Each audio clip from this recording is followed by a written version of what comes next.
The text message arrived at 9:17 p.m. 3 words. I'm still okay. Anyone else would have glanced at it and moved on, but I nearly dropped my coffee. Because 30 years earlier, sitting at a cheap diner outside Fort Bragg, I had taught my little sister exactly what those words meant. If she was safe, she would write, I'm doing okay. If she was being watched, controlled, or forced to pretend everything was fine, she would write, I'm still okay. One word. That was the difference. One word meant trouble. One word meant she needed help. One word meant I had 15 minutes to decide whether I was overreacting or whether my sister was in danger. 15 minutes later, I was already driving toward her house. And for the first time in 20 years, I was using skills I thought I'd left behind when I retired from the military. My brother-in-law had always thought I was just his quiet, gentle sister-in-law. He was about to learn how wrong he was.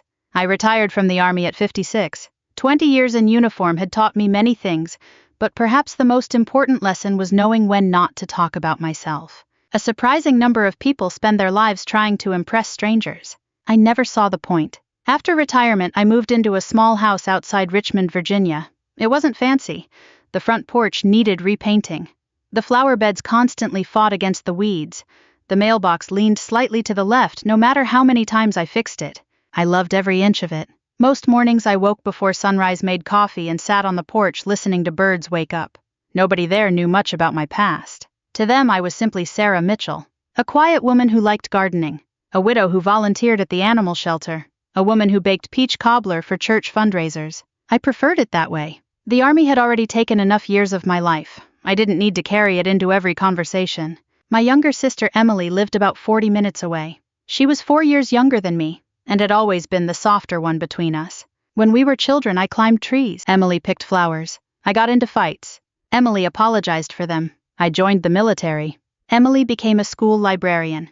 Yet somehow we had always remained close, especially after our parents passed away. For years, every Sunday became our tradition. Lunch together. Coffee afterward. A few hours talking about nothing important. Those afternoons meant more to me than I ever admitted. Emily married Kevin Brooks 8 years earlier. At first I liked him. Most people did. Kevin was charming when he wanted to be. He shook hands firmly, remembered birthdays, told funny stories at barbecues, helped neighbors move furniture. The kind of man people described as a good guy. But charm can hide many things. The first time I noticed something strange was about 3 years into their marriage. Emily stopped making decisions. Not openly. Not dramatically. Just little things. I'd ask where she wanted to eat. She'd look at Kevin first. I'd ask if she wanted to visit me for a weekend. She'd check with Kevin. I'd ask what movie she wanted to see. Kevin answered for her. At first I convinced myself I was imagining it. Then the pattern continued. Year after year. Little pieces of my sister seemed to disappear. One Sunday afternoon while Emily was in the kitchen, Kevin sat across from me on their patio. He took a sip of beer and laughed. You know, Sarah, I don't think you've ever had a real job. I smiled. Really? Sure. He gestured toward the flower beds. You've always seemed pretty relaxed. I nearly laughed. I'd spent years sleeping in tents, surviving desert heat, managing soldiers, and making life or death decisions. But I simply said, that's one way to look at it. Kevin chuckled. I mean, Emily's the strong one. She's always been the responsible one. I watched him carefully. Not because his words offended me. Because of the way he said them. There was something beneath the joke. Something dismissive. Something that suggested he enjoyed underestimating people. Especially women. After that, similar comments became common. Sarah's too nice for the real world. Sarah doesn't understand business. Sarah worries too much. Sarah spends all day with flowers and dogs. Emily usually looked uncomfortable when he spoke that way, but she never challenged him. That bothered me more than Kevin's comments ever could. The sister I grew up with wasn't afraid of speaking her mind. The woman sitting beside him seemed afraid of something. I just couldn't figure out what. Over the next 2 years, the changes became harder to ignore. Emily stopped answering calls immediately. She rarely went anywhere alone. Her social circle shrank. Friends stopped visiting. Family gatherings became less frequent. When I asked if everything was okay, she always smiled. Always. The exact same smile. The smile people wear when they don't want to discuss the truth. One afternoon while helping her clean the garage, I noticed bruising near her wrist. My stomach tightened. What happened? She immediately pulled down her sleeve. Nothing. Emily. I bumped into a shelf. The answer came too quickly. Too rehearsed. I didn't push further. Not then. Pressure often makes frightened people retreat. Years of leadership had taught me that. Instead, I stayed patient, observed, waited. Months passed. Then one evening nearly 30 years after we first created it, our old emergency code returned. Back when I was a young Army officer, Emily worried about me constantly. She worried during deployments. She worried during training exercises. She worried whenever she couldn't reach me. So I created a simple communication system. If one of us ever needed help but couldn't ask directly, we'd use specific phrases. It was meant as a joke, a sisterly game, something we'd probably never need, or so we thought. For decades, neither of us used it. Until that night. At 9:17 p.m., my phone buzzed. A text from Emily. I'm still okay. Nothing else.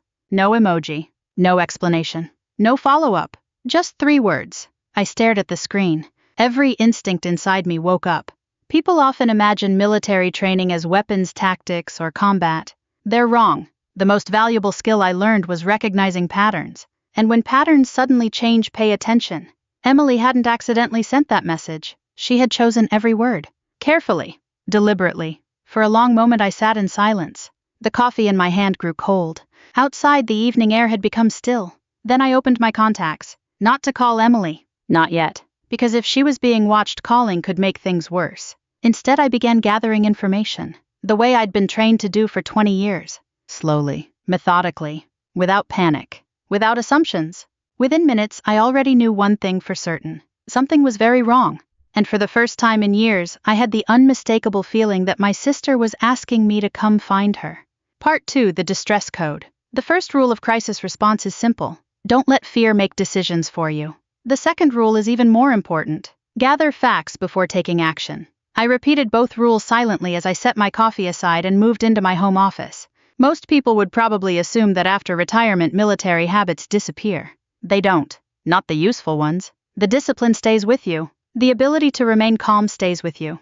The instinct to evaluate situations objectively stays with you. Within 60 seconds, I had a legal pad on my desk, a pen, my laptop open, and a timeline already forming in my head. 9:17 p.m. Message received. I'm still okay.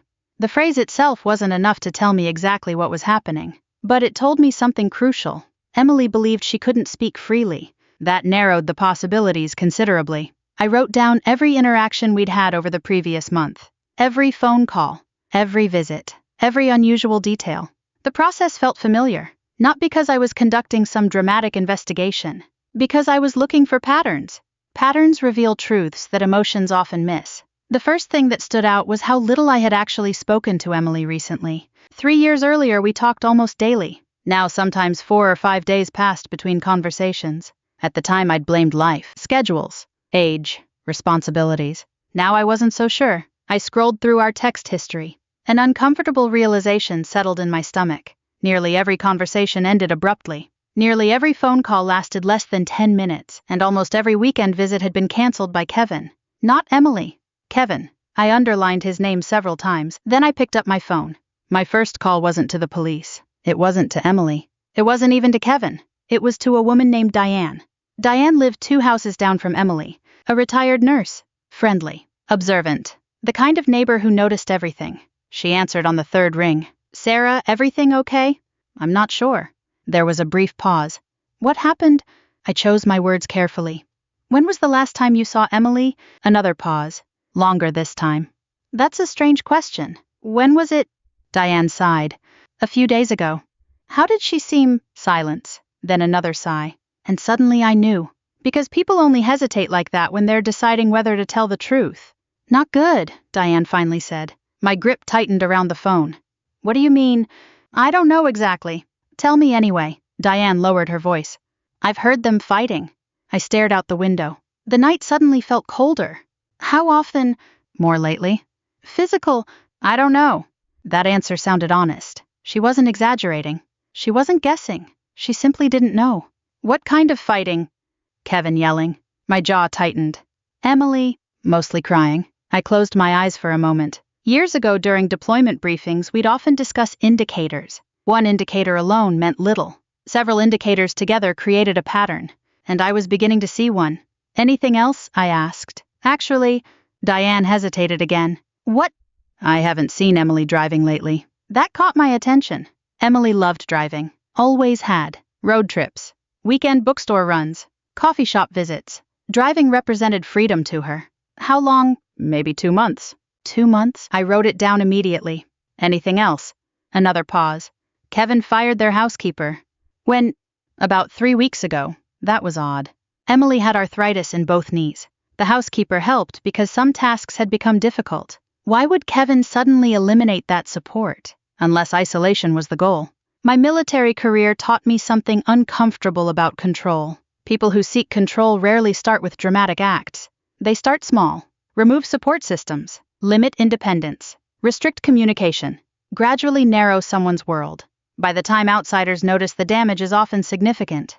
When I ended the call, I sat quietly for several moments. Not because I was shocked. Because I wasn't. Deep down, I'd been worried for years. Now evidence was simply catching up to instinct. I checked the time. 9:31 p.m. 14 minutes since the text arrived. I opened social media. Emily hadn't posted anything in weeks. That wasn't normal. She loved books, libraries, photos of her garden. There was always something. Now there was nothing. Next, I checked a neighborhood community page. Several recent posts mentioned Kevin. Not directly. Indirectly. One neighbor complained about loud arguments. Another mentioned police being called somewhere on the street several weeks earlier. No names listed. Still, more pieces. More patterns. More reasons to worry. Then something else occurred to me. I opened a folder containing family documents, birthdays, addresses, emergency contacts. Years earlier, Emily had given me access to several things in case of emergencies. Most people never think about emergency planning until they need it. Military families think differently. Preparation becomes second nature. One file contained contact information for Emily's physician. Another listed medications. Everything appeared normal. Then I noticed something missing. A recent update wasn't there. Emily usually updated everything meticulously. The absence bothered me. Small details matter, especially when someone who is habitually organized suddenly stops being organized. At 9:34 p.m. I made a decision. I would drive to her house. Not tomorrow. Not in the morning. Now. Before leaving, I sent one carefully worded text. Not to Emily. To Kevin. Just enough to establish a baseline. Just enough to see how he responded. Thinking about stopping by tomorrow. Hope you both are doing well. The reply came less than a minute later. Too fast. Almost as if he'd been staring at his phone. We're fine. No mention of Emily. No greeting. No warmth. Just 2 words. We're fine. Not she's fine. Not Emily says hello. We're fine. Control often reveals itself in language. I had seen that pattern before. Many times. I grabbed my keys, my purse, a lightweight jacket. Then I paused beside the front door. The house was silent. The grandfather clock in my hallway ticked steadily. For a moment I felt the weight of age. Not physical age. Emotional age. The realization that after all these years I might be stepping into another crisis. I had spent decades protecting soldiers, guiding young men and women through dangerous situations, helping families through difficult phone calls. I thought that chapter of my life had ended. Apparently not. As I locked the door behind me, the night air felt cool against my face. The drive normally took 40 minutes. I covered it in 32. Not because I sped recklessly. Because my mind had already shifted into operational mode. Observe, assess, respond. The familiar rhythm returned effortlessly. By the time I reached Emily's neighborhood, most houses were dark. Porch lights glowed softly. Sprinklers clicked somewhere in the distance. Everything appeared peaceful. Too peaceful. I parked half a block away. Old habits. I wanted to observe before announcing my presence. Walking slowly along the sidewalk, I studied the house. Lights were on downstairs. One upstairs. The garage was closed. No obvious signs of disturbance. No police. No ambulance. No visible emergency. To anyone else it looked perfectly normal. Then I reached the side yard. And froze. Through a narrow gap between curtains, I could see part of the living room. Emily was sitting on the couch. Her shoulders were trembling. She was crying. And standing near the doorway was Kevin, watching her. Not comforting her. Not speaking. Just watching. Then he walked to the front door, checked the lock, and locked it again. My heartbeat slowed. Not faster. Slower. The way it always did when a situation became clear. Because uncertainty had just become certainty. Emily hadn't imagined the danger. And neither had I. Something was very wrong inside that house. And for the first time that night I stopped wondering whether my sister needed help. Now I needed to figure out exactly how to get her out. Part 3. The man who didn't know who he was dealing with. For nearly a minute I remained in the shadows beside the hedge watching the living room window. Emily sat motionless on the couch. Kevin paced. Back and forth. Back and forth. Every movement carried the same restless energy I'd seen many times before. Not in family homes, in command briefings, in disciplinary hearings, in rooms where people knew they were losing control and were desperately trying to regain it. The difference was that soldiers eventually accepted accountability. People like Kevin usually didn't. I watched him stop beside Emily. He said something. I couldn't hear the words through the glass, but I saw her shoulders tighten. Then she nodded, a small defeated nod. Kevin walked away again. The sight made something twist inside my chest. Not anger. Not yet. Sadness. Because I remembered who Emily used to be. The woman sitting on that couch wasn't the sister who had once driven 6 hours through a snowstorm to help me move into my first apartment. She wasn't the woman who organized community literacy programs. She wasn't the woman who could make an entire room laugh with one perfectly timed joke. This Emily looked smaller. Like someone who had spent years apologizing for simply existing. I had seen it happen before. Control changes people. Not overnight. Slowly. One concession at a time. One compromise at a time. One humiliation at a time, until they no longer recognize themselves. I stepped away from the window and walked toward the front porch. No more observation. It was time to make contact. The porch light illuminated the front steps as I climbed them. Then I rang the bell. Inside movement stopped immediately. 10 seconds passed. Then 20. The door finally opened. Kevin stood there wearing jeans and a gray polo shirt. For a brief second, surprise flashed across his face. Then the familiar smile appeared. The one he used whenever he wanted to look charming. Sarah, I smiled politely. Evening. What are you doing here? I was in the area. That was obviously a lie. We both knew it. His smile tightened slightly. At 10 o'clock at night, I wanted to check on Emily. She's fine. There it was again. Not let me get her. Not come inside. Not ask her yourself. Just a statement. She's fine. I looked past him toward the living room. I'd still like to see her. Kevin shifted his weight. A tiny movement. Most people wouldn't notice. I did, because hesitation often reveals more than words. She's tired. I'm sure she can decide that herself. The smile disappeared entirely, only for a second, but it disappeared. Then Emily appeared in the hallway. When she saw me, something flickered across her face. Relief, not excitement, not surprise. Relief. That told me everything. Sarah. Her voice sounded strained. I immediately noticed several things. Red eyes, swollen eyelids, a faint bruise near her wrist, and something even more troubling. She wouldn't look directly at Kevin. Not for more than a second. People don't avoid eye contact with someone they trust. Not repeatedly. Not instinctively. I was worried about you, I said. Emily opened her mouth, then glanced toward Kevin, then looked back at me. I'm okay. The words sounded rehearsed. The same way her smile looked rehearsed. The same way everything about this interaction felt rehearsed. Kevin stepped slightly forward. Not enough to be obvious. Just enough to insert himself between us. You see, he said, everything's fine. I looked directly at him. I wasn't talking to you. The silence that followed lasted perhaps 2 seconds. It felt much longer. Kevin blinked. Emily looked stunned. Apparently nobody had spoken to him that way in a while. Interesting. I turned back toward my sister. Can I come in? Another glance toward Kevin. Another hesitation. Then she nodded. Sure. Kevin clearly wanted to refuse. But doing so would look suspicious. Even he understood that. Reluctantly, he stepped aside. The moment I entered the house, my instincts became louder. Not because of anything dramatic. Because of small things. Very small things. The kind most people overlook. A security camera mounted in the corner of the living room. Another pointed toward the kitchen. One near the hallway. Too many cameras for a normal home. Especially indoors.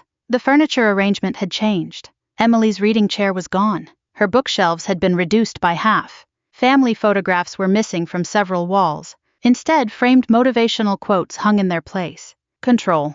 Control. Control. Everywhere I looked, I saw evidence of it. We sat in the living room. Kevin chose the chair nearest Emily. Not beside her. Near her. Positioning himself like a guard. I spent the next 20 minutes making conversation. Nothing confrontational. Nothing dramatic. The weather. Church events. Neighborhood gossip. The entire time I watched. And listened. More importantly, I watched what Kevin did. Every question directed at Emily received the same response. She started answering. Kevin interrupted. She offered an opinion. Kevin corrected it. She told a story. Kevin finished it for her. Again. And again. And again. Eventually, I deliberately tested something.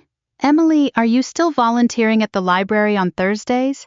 Before she could answer, Kevin spoke. Not anymore. I kept my eyes on my sister. I asked Emily. The room became very quiet. Emily stared down at her hands. Kevin leaned back slowly. His jaw tightened. And suddenly I understood something important. He wasn't worried about me. He was annoyed by me. To Kevin, I wasn't a threat. I was simply an inconvenience. A nosy older sister. A retired woman with flowers in her yard. Someone he assumed he could dismiss. The arrogance was almost impressive. After another 10 minutes I stood. I should get going. Emily looked disappointed. That hurt more than I expected, because it told me she didn't want me to leave. Kevin practically escorted me toward the door, not rudely, just eagerly. As we reached the porch, I turned toward Emily. Could you help me carry something to my car? Kevin answered instantly. What? I smiled. A box of books. There are no books, I shrugged. Then help me carry the imaginary books. For the first time all evening, Emily almost smiled. Almost. And because refusing would seem ridiculous, Kevin reluctantly allowed it. The moment we stepped outside alone, I spoke quietly. How bad is it? Emily's face collapsed. Not dramatically. Just enough. Enough for me to see the truth. Tears filled her eyes immediately. Oh God, that was all she said. 2 words. But they carried years of exhaustion. I took her hand gently. He hurts you. She shook her head, then hesitated, then nodded. Not physically often, but enough. Enough. The answer landed like a stone inside my chest. How long? Her voice cracked. 2 years. 2 years. My sister had been living in fear for 2 years. And I hadn't known. The guilt hit hard. Harder than anger. Harder than outrage. Because every older sibling believes they'll protect the younger one, no matter how old they become. And somehow I had missed this. He controls everything, she whispered. My phone. My money. My schedule. My stomach tightened. What do you need from me? She looked directly into my eyes. For the first time that night. For the first time in years, perhaps. And I saw the old Emily. The brave Emily. The sister I remembered? I need a way out. I squeezed her hand. You have one. A car door slammed somewhere down the street. We both looked up. Time was running out. I leaned closer. Listen carefully. She nodded. Tomorrow. Documents. Financial records. Bank statements. Medical records. Anything important. Make copies. Hide them. Then call me. Can you do that? Emily inhaled shakily. Yes. Good. The answer sounded stronger than anything she'd said all evening. Before returning to the house, she stopped me. Sarah, what? Her eyes searched mine. Why aren't you scared of him? I almost laughed. Not because the question was funny, because the answer was simple. For 20 years I had dealt with crises, emergencies, and people who thought intimidation made them powerful. Kevin wasn't special. He was just another bully, one who had finally chosen the wrong target. I smiled gently. Because I've handled people much worse than Kevin. Then I walked away. Behind me the front door opened.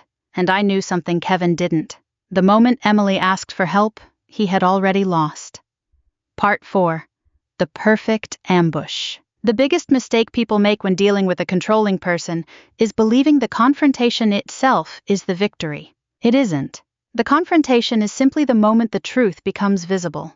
The real victory happens beforehand, quietly, patiently, piece by piece. Over the next 3 weeks, I spoke to Emily almost every day. Not through normal phone calls. Not at first. Kevin monitored those. Instead, we used methods that would have seemed ridiculous to anyone else. Emails hidden inside book recommendations. Messages tucked into online library requests. Short notes passed through trusted friends. Nothing illegal. Nothing dramatic. Just enough communication to stay connected while keeping Kevin unaware. The entire time I followed the same principle that had guided me throughout my military career. Never move faster than your intelligence. Gather information first. Act second. The evidence accumulated quickly. Far more quickly than I expected. By the end of the first week, I understood something disturbing.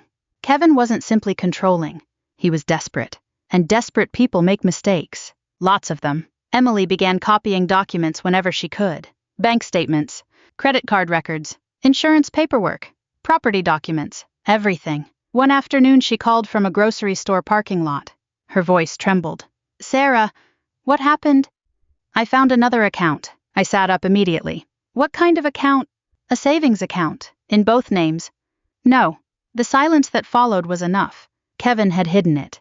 For years. The balance contained nearly $160,000. Money Emily knew nothing about. Money accumulated while Kevin repeatedly claimed they couldn't afford vacations.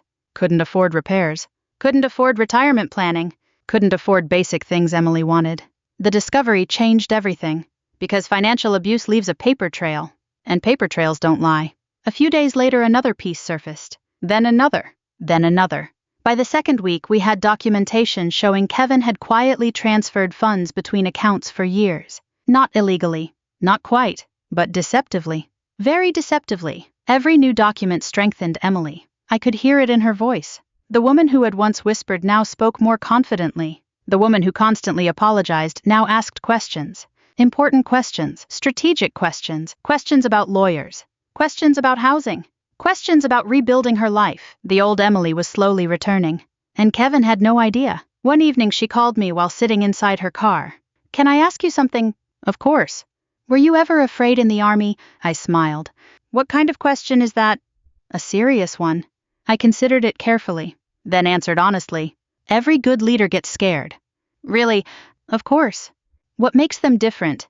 I looked out my kitchen window. The sun was setting beyond the trees. Orange light painted the yard. "They move forward anyway." For several seconds she said nothing. Then I heard her exhale. A long breath. The kind people release when they're finally beginning to believe in themselves again. "Okay." "Okay, what?" "I'm ready." That was the moment I knew. Not that we'd won, but that Emily was no longer trapped mentally. The emotional prison was cracking, and once that happens, the rest becomes possible. The following Monday, I drove her to meet an attorney. A woman named Rebecca Turner, mid-60s, sharp, experienced, absolutely fearless. After reviewing the documents, Rebecca removed her glasses and leaned back. "How much does your husband know?" Emily shook her head. "Nothing." Rebecca smiled. Good. I had seen that smile before. It was the smile professionals wear when they realize the facts are stronger than they expected. For nearly 2 hours, Rebecca reviewed evidence. Financial records, medical reports, photographs, emails, witness statements, everything. When the meeting ended, she looked directly at Emily. "You have options." Emily's eyes filled with tears, not from sadness. Relief. Pure relief. Because for years Kevin had convinced her she had none. That was how he maintained control. Not through strength. Through hopelessness. Once hope returns, control begins to crumble. The final piece arrived unexpectedly. And ironically, Kevin provided it himself. 3 days later, Emily discovered evidence of an affair. At first, she didn't want to investigate. She almost ignored it. Then she remembered something I'd told young officers years earlier. Truth doesn't become less true because you avoid it. So she looked, and found everything. Messages, hotel receipts, photographs, months of deception. When she showed me the evidence, I wasn't shocked. Men like Kevin often believe rules apply only to other people. The discovery wasn't emotionally satisfying. It was strategically useful. Very useful, Rebecca agreed. By the beginning of the 4th week, everything was ready. The documents, the filings, the financial protections, the relocation plan. Every detail carefully arranged. Now we simply needed the right moment. Kevin gave us that too. His birthday party. A large gathering at a local country club. Friends, co-workers, neighbors. Dozens of guests. The perfect audience. I almost laughed when Emily told me. For years, Kevin had carefully managed appearances. He cared deeply about image, reputation, status. The party represented everything he valued, which made it the perfect location. The evening arrived warm and clear. The country club buzzed with conversation. Champagne glasses clinked. Music drifted through the ballroom. People laughed, smiled, celebrated. Kevin loved every second of it.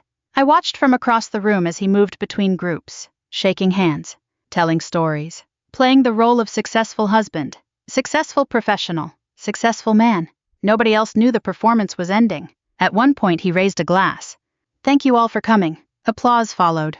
More smiles, more laughter. Then he wrapped an arm around Emily, a gesture that looked affectionate, until you noticed how tense she became.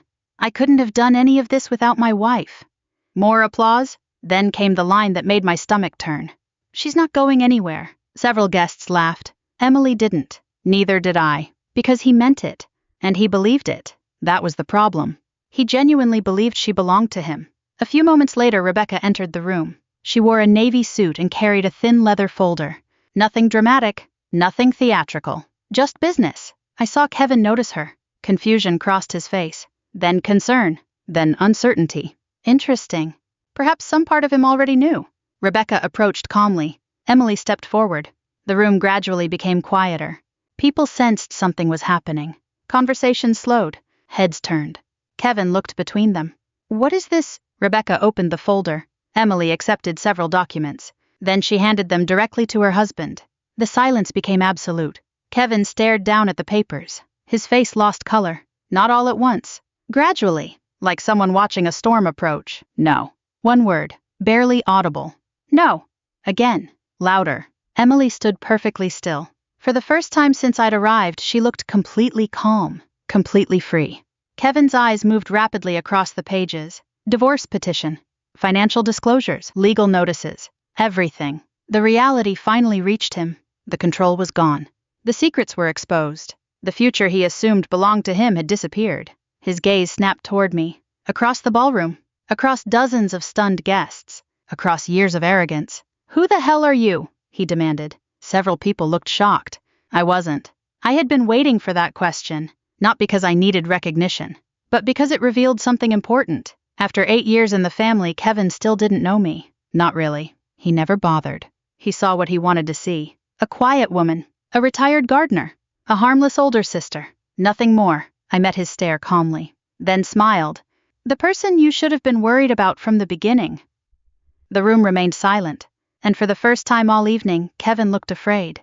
Part 5, 20 years of service and the final lesson. Fear changes people. Sometimes it makes them run. Sometimes it makes them fight. And sometimes, when a person has spent years believing they control everything, fear makes them unravel right in front of everyone. That night at the country club, I watched Kevin begin to unravel. At first he tried anger. That was predictable. People like Kevin almost always start with anger because it feels powerful. He threw the documents onto a nearby table. "This is ridiculous." Nobody responded. He looked at Emily, then at Rebecca, then at me. His voice rose another level. "She's lying." Still nobody responded. The silence around him grew heavier. Because the truth has a strange effect on a room. Once enough people recognize it, lies suddenly sound much louder than they used to. The guests weren't hearing a confident husband anymore. They were hearing a desperate man. And they knew the difference. Kevin took a step toward Emily. For a brief second I saw the old pattern return. The intimidation. The pressure. The expectation that she would shrink back. That she would apologize. That she would surrender. Instead, Emily simply stood there. Calm. Steady. Looking directly into his eyes. The expression on Kevin's face was almost painful to watch. Not because I felt sorry for him. Because he genuinely couldn't understand what was happening. For years he had trained Emily to doubt herself. To second-guess herself. To seek permission. And now suddenly she wasn't doing any of those things. That terrified him. Rebecca calmly gathered the documents from the table. "Mr. Brooks, you've officially been served." Kevin ignored her. His entire focus remained on Emily. "You can't do this," she answered softly. "I already did." It wasn't loud. It wasn't dramatic. But it may have been the strongest thing I'd ever heard my sister say. The room remained silent. Then Kevin turned toward me. His eyes narrowed. "This was you." I shrugged. "No." "What?" "This was Emily." He laughed bitterly. Emily could never pull something like this off. The moment the words left his mouth, I saw several guests exchange glances, because there it was. The entire problem. Not the money. Not the affair. Not even the control. It was the fact that Kevin genuinely believed Emily was incapable. That belief had poisoned their marriage from the beginning. Emily heard it too. I could see it in her face. And for the first time she looked almost sad for him. Not frightened. Not angry. Sad. Like someone finally seeing a broken person clearly. The party ended shortly afterward. People left quietly. Some offered support. Others avoided eye contact. A few clearly enjoyed the drama. Human nature never changes. As for Kevin, he stormed out before the evening ended. That would be the last time I saw him socially. The legal process took several months. Longer than Emily wanted. Shorter than Rebecca expected. The reason was simple. Facts. Facts are stubborn things. The financial records existed. The hidden accounts existed. The affair existed. The documentation existed. No amount of outrage could make them disappear. Throughout the proceedings, Kevin continued insisting he was the victim. That wasn't surprising either. Some people build their identities around never being wrong. Admitting fault feels impossible, so they rewrite reality instead. The court wasn't interested in rewritten reality. The court was interested in evidence, and evidence told a very different story. By the time everything concluded, Kevin lost far more than he expected. A substantial portion of his assets, his reputation, several professional opportunities, relationships with people who finally saw him clearly. Most importantly, he lost control. The one thing he valued most. Emily, meanwhile, gained something far more valuable. Freedom. The first time I visited her new apartment, she cried before we even unpacked the first box. Not because she was overwhelmed, because she could finally lock a door and know nobody would demand explanations. She could buy groceries without asking permission. She could call friends without being monitored. She could sit quietly and read a book for 3 hours if she wanted. Simple things. Things most people take for granted. Things she had slowly lost over the years. One afternoon, several months after the divorce was finalized, we sat together on her balcony drinking coffee. The spring air felt warm. Birds moved through the trees. For the first time in a very long while, Emily looked peaceful. Really peaceful. Not the practiced smile she'd worn for years. Real peace. The kind that settles deep in a person's shoulders. The kind that changes how they breathe. She stirred her coffee slowly, then looked at me. "Can I ask you something?" "Always." She smiled. "When did you know?" I already knew what she meant. When did I know something was wrong? She nodded. I thought about it for a moment. "The truth." "Please." "I suspected years ago." Her expression fell. "I should have said something." "No." "You should have." I shook my head. "Emily, people leave situations when they're ready." She looked down. "I wasted so much time." I reached across the table and squeezed her hand. "No?" "What do you mean?" "You survived." Tears appeared instantly. Because survivors often blame themselves for the years they spent enduring something. They forget how hard survival actually is. They forget how much courage it takes simply to keep going. "I wasn't very brave," she whispered. I smiled. "That's where you're wrong." She looked confused. So I told her something I had learned during 20 years in uniform. People think courage means running toward danger. Sometimes it does. But more often, courage means telling the truth after years of silence. Courage means asking for help. Courage means believing you deserve better. Those things are often harder. Emily wiped her eyes, then laughed softly. "You always know what to say." "No," I smiled. "I've just had more practice." A year later, life looked very different. Emily accepted a leadership position at a literacy nonprofit. She rebuilt friendships, started traveling again, started laughing again. Sometimes I'd catch glimpses of the woman she used to be. Other times I'd see someone entirely new, someone stronger, someone wiser, someone who had walked through fire and come out the other side. As for Kevin, I heard occasional updates through mutual acquaintances. Nothing dramatic, nothing particularly satisfying, just ordinary consequences, and honestly that felt appropriate. Real life rarely delivers cinematic revenge. It delivers accountability. Slow, steady, unavoidable. One Sunday afternoon, almost exactly a year after that text message arrived, Emily and I sat on my porch watching the sunset. The same porch where I had received her distress code. The same porch where everything had changed. For a long time, neither of us spoke. Then she asked the question I had secretly expected. What if I never sent the message? I looked toward the horizon. Orange light spread across the sky. The answer came easily. Because it was true. I would have found you eventually. She laughed through tears, then leaned her head against my shoulder. For a while we simply sat there. Two sisters. Older now. Wiser now. Grateful now. And I realized something. People often assume the most important thing I learned during 20 years in the military was leadership. Or discipline. Or resilience. Those mattered. But the greatest lesson was simpler. Never ignore a quiet cry for help. Because sometimes 3 ordinary words can save someone's life. And sometimes the most important mission you'll ever undertake has nothing to do with serving your country. Sometimes it's bringing your family home. If this story touched your heart, I'd love to hear your thoughts. Have you ever known someone who hid their pain behind a smile? Or have you ever found the courage to ask for help when you needed it most? Leave a comment below and tell me where you're watching from. We share stories like this every day. Stories about strength, dignity, family, and second chances. And if you'd like to continue this journey with us, please subscribe so you don't miss the next story.